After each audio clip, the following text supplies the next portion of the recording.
పూరా లోకల్. ఇప్పుడు ప్రస్తుతం మనతో పాటు కూడా సినీ కార్మికులు అయితే ఉన్నారు. వాళ్ళతో మాట్లాడి తెలుసుకుందాం. అసలు ఈ సభ క్రియేట్ చేసి ఒకటి పెట్టారు మీ సమస్యల కోసం తెలుసుకుందాం అని చెప్పేసి. అలాగే అసలు ఏమున్నాయి మీ సమస్యలు అంటే? సమస్యలు ఆల్రెడీ ఇంతకుముందు 45 రోజులు స్ట్రైక్ చేశారు. అప్పుడు ఆల్రెడీ 2 సార్లు కలిసాము, చెప్పాము వేతనాలు పెంచాలి, 30% పెంచాలని. 30%కి ఎంత పెంచారు? 7.5% పెంచారు. కొంతమందికి 15% పెంచారు, కొంతమందికి 20% పెంచారు. 4 సంవత్సరాలు అవుతుంది. ఏ ప్రొడ్యూసర్ డబ్బులు నెల రోజుల కన్నా ముందు ఇవ్వడు, 2 నెలలు నెల మినిమం. పెద్ద పెద్ద ప్రొడ్యూసర్లు కొంతమంది అయితే సినిమా రిలీజ్ అయినాక ఇస్తారు. పెద్ద పెద్ద సినిమాలు అడిగితే రేపు డబ్బులు అడిగామనుకో ఇయ్యాలా, రేపు అతను వద్దు అంటారు. అలా జరుగుతుంది. ఏమండి పెంచలేదండి, 2000 లోపల ఉన్న వాళ్ళకే పెంచారు. అది కూడా 15%, 30% పెంచలేదు, ఓన్లీ 15. 2000 పైన ఉన్న వాళ్ళకి 100కి ₹7.50, 7.5% పెంచారు.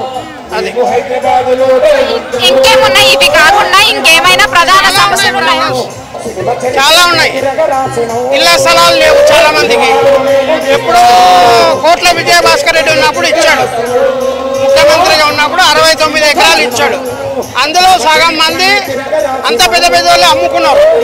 సరైన వర్కర్స్కి యూనియన్ కార్డు ఉన్నవాడికి లేవు ప్లాట్లు.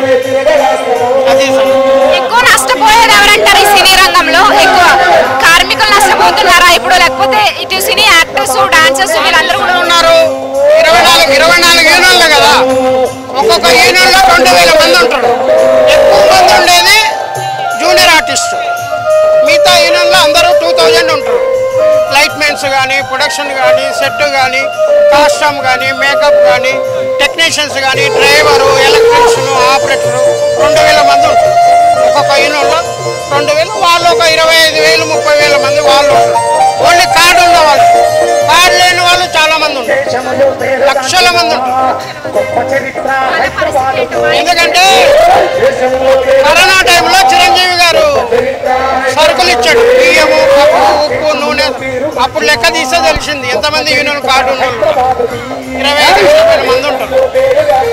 సభ ద్వారా మీకు ఏం చెప్తా అని చెప్పేసి అన్నారు? ఈ సభ పెట్టడం ద్వారా, ఈ సభ పెట్టడం ద్వారా మీకు ఏం వస్తుంది? ఆయన ముఖ్యమంత్రి అయ్యిండు, అభినందన అంతే.